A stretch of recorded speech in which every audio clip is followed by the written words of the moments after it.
welcome in my friend and next guest, Dave Bartoo, on the Out of Bounds show. Let's drop Bartooism number one. Hot take. Let's drop Bartooism number two. Ooh, baby. Let's drop Bartooism number three. Hot garbage. Love it. Dave Bartoo, CFBmatrix.com on the New Belgium Fat Tire Hotline. Bartoo, what's up, buddy? Oh, man. Speaking of hot garbage, how about just the last week of this political stuff? Good night and good riddance. Oh, it was wild. It was. It was wild. Who knew? All right, dude. I'm looking at your. We all love your coaching effect, and you posted some coaching effect numbers within the last day or so. And man, there's some young guys at mid-major programs that are making some noise. And it's going to be fascinating to see Bartoo, depending on if we've got a real big, domino effect and how the coaching carousel goes. Especially if Jimbo leaves Florida State, we could see a lot of movement. And some of these guys that you pegged as very talented, they may end up getting a good gig out of this. Well, yeah, who knows where it's going to go. Now, I haven't heard anything on Jimbo. What's your rumble on that? You got a take on that? Oh, I think they're going to go heavy. They're going to go one more time after Jimbo, in my opinion. They're going to go. Yeah, they're going to try to blank check him and see if they can pull him. Now, Bartoo, Jimbo may have come. You've talked about why would you go there? The whole path of least resistance in Florida State. It's just a better. He may now have stepped back the last year, and he may realize that now. But I don't know. They also don't give him all the money that he wants for assist. Look, Florida State's just not as committed as LSU. But like you've said, you go through all the top 10, 15, and top 30 recruiters in the SEC West. So the better spot to be for college football playoff is Tallahassee. I can't wait to see what he does. And then they seem to believe that they'll go after Tom Herman next. And that's fine. I'm not 100% sold on Tom. I know it's a real sexy name, and he caught Houston on fire real quick, but it's a real small sample size. Sure. But it's a worthwhile risk if you're an AD, because who's going to get mad at you, right? There's no backlash even if it turns out bad, And with Jimbo, I think the wild card with Jimbo, though, is he already has a ring, right? He's already got his money. So if he's unhappy, if he thinks he'd be happier at LSU than Florida State, look, he's already made his money. He already has his championship ring. So I think that, in terms of the path of least resistance to a national title, he's already done that. So I think it would probably just come down to how much more money can I make at LSU, and am I going to be happier at LSU than Florida State? And then, then you have maybe a domino effect there. And then we have all these other jobs that are out there. Is Charlie Strong staying or going? Because I'm kind of on the fence on it right now. I don't mind if he stays. Give him the fourth year. I always preach give everybody 4 years. Sure. And they're starting to put it together. Their defensive coordinator, his career history is a very good coordinator. And Gilbert, for some reason, I said it was a bad hire. The offense has done what's great for Texas this year. So, and then you have Kelly up at Notre Dame. Is he staying or going? I'd kick his ass out. Yeah. Jim Moore at UCLA. 5th consecutive year of negative coach effect. He's going nowhere. They're so passive, though, Dave. That fan base is so passive. I can't, because they got the water and Hollywood, and they did have hoops. Oh, it's incredibly passive. It is, because I was just listening to a radio local one yesterday. I think it was yesterday. Former UCLA quarterback, and they just straight up asked him, "How's Moore doing? What's the pulse?" And he's like, "Oh, it's fine. He's almost won his top 10 titles. Good Top grief!" titles. I'm like, oh yeah. It's completely delusional and whatever. You get what you deserve on something like that. But yeah, there's a lot of coaches in G5 group that have been real consistent the last few years that have a big opportunity to move up if dominoes start falling. And Dave Bartoo, he's come up with the most accurate formula in college football, the College Football Matrix. Follow Dave on Twitter. He's a riot at CFB Matrix, and he joins us on the New Belgium Fat Tower Hotline. ADs are so politically correct. But man, Mike Leach is sitting here on your leaderboard at +4. And then Mike McIntyre, he actually coached at Ole Miss when Eli was there. Man, Leach and McIntyre are doing some cool things where it's been very extremely difficult to win. What are your thoughts, Dave? It's number one with Leach, starting with the first guy. This isn't his first year in plus territory. He was +4 last year as well, though. So it's and you got to realize, I mean, this is the bottom barrel recruiter in the Pac-12. Now, a lot of people say, well, the Pac-12 sucks this year. Okay, I'm not going to argue that, but still, to be able to do it in back-to-back years, basically from Vanderbilt's position. Okay, this is like Purdue going back-to-back great seasons, with no talent. So I think Mike Leach, God, I'd love to see somebody take a risk on him and actually give him talent, because all he's had is Tech, not very good. Washington State, worse. So I think he would be a great risk. And what have we heard about Leach since he went to Washington State? Nothing. He was under a microscope and nothing's happened. Now McIntyre, this has been a big surprise too. But you look the last couple of years, they were playing some close games. They were competing. The problem with Colorado is, just like Washington State, they're doing it with no talent. So I wonder about McIntyre's ability to recruit at a high level. Let's say, he went to, an upper school that needed that recruiting consistency. He hasn't been able to provide it at Colorado. Yeah, he's taking advantage of a window of opportunity. And you and I've talked about this on your show at length before, is, who jumps through that window when the big guys are down.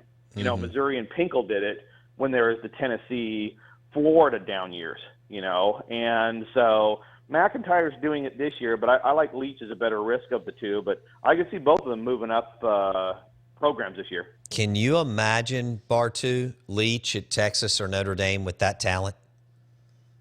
Oh, it'd be so cool. It'd be so much fun. Seriously, I would love it. Well, it's just like, could you imagine Petrino with elite talent? Put him at LSU. Hello. Yeah, I think he's pretty locked down with and indebted to Louisville. But yeah, I'd love to see Leach with elite talent. I'd love to see Petrino with elite talent. And speaking of big coach effect, one guy in the SEC, in my opinion, is doing his best coaching job of his life, and that's up at Arkansas. Bielema. He's at +3. Unbelievable what he's doing so far, and each year it keeps getting a little bit better. You don't have to like the guy's attitude, but his results to me are amazing. Oh, he would do an amazing job at Notre Dame, Texas, or LSU. Dave Bartu, CFBmatrix.com. The site is awesome. He has the coaching effect leaderboard up, and Mike McIntyre is +4. Leach is +4. He mentioned Bielema. As Bartu calls him, Snyder the White, +3.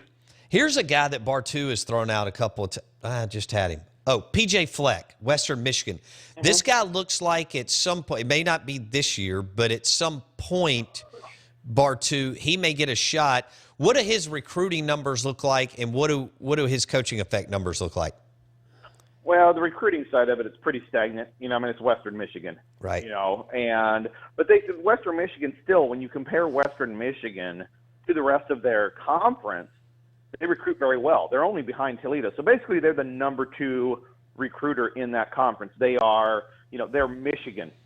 They're LSU. They're UCLA. I mean, in their conference, they're an upper talent level. Overall, whatever. They're not.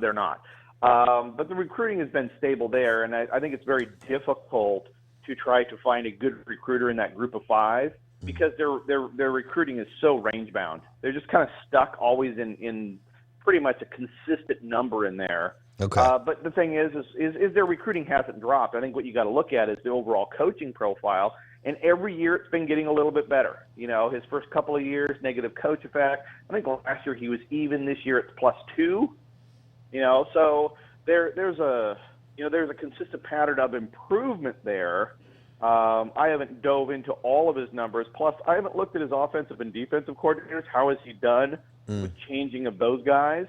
But I mean, there's a lot to like about him because he's young, energetic, and for a program, especially let's say a lower level Power 5 program that needs a new, fresh face. Purdue? Kinda like Iowa State and Matt Campbell. Yeah, exactly. A Purdue or something like that is maybe they take a risk on that to try to energize the fan base, because, that's part of the game too, is getting the fan base excited about something and something new and something young that has all that energy and brings it from day one.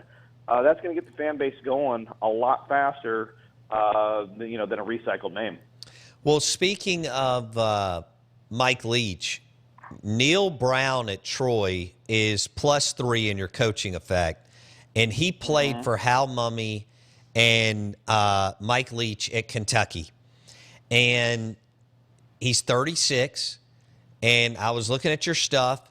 He landed the best recruiting class Troy's ever had last year. So this guy's, 36 years old, young, hungry, energetic on the offensive side of the football, and he's +3. So he's another out of that Mummy Leach tree. I think he's another one to keep an eye on, Bartu.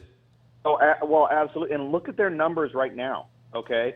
In all of FBS, their defensive scoring efficiency, number 18 in the country. Their offensive scoring efficiency, number 24 in the country. Their total team scoring efficiency is number 16 in the country right now.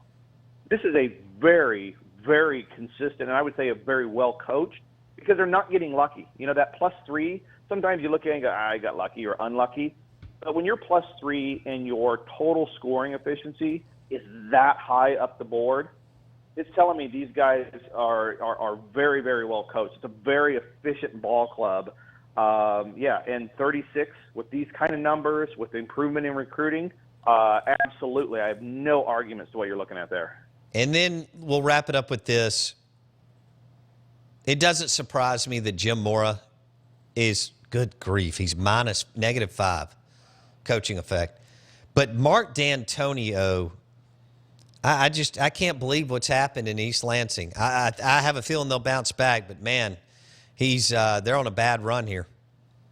Oh, they are, considering he was +3 last year. Wow. You have an 8-game change in coach effect. I mean, that is to the worst I had seen was last year, and that was O'Leary going from +1 to -7 at UCF. And I mean, they didn't win a game last year. So you're looking about the same thing. It almost makes me feel bad just typing his name in there. Because he's been so consistently good for so long, but I guess that's just, these things happen sometimes, and so I think the one thing you can look at with D'Antonio is, okay, he can bounce back. He's had a lot of plus seasons, so this should be an anomaly, but you look at everybody else down there. DeRuiter, he's already been fired. Helfrich is at -4. Kelly, he's on his 6th of 7 negative coach effect years. Mora is on his 5th consecutive negative coach effect year. There's a couple of guys down there that have already proven themselves. They probably don't belong where they're at. All right, as we wrap it up, Oregon, you mentioned that most of the time Oregon just stays pat. Is Helfrich going to survive? I think he's going to survive. I think they're going to win this weekend and beat Stanford, because Stanford can't score. I think he is going to survive. And what I told everybody they need to do is they should have hired DeRuiter immediately.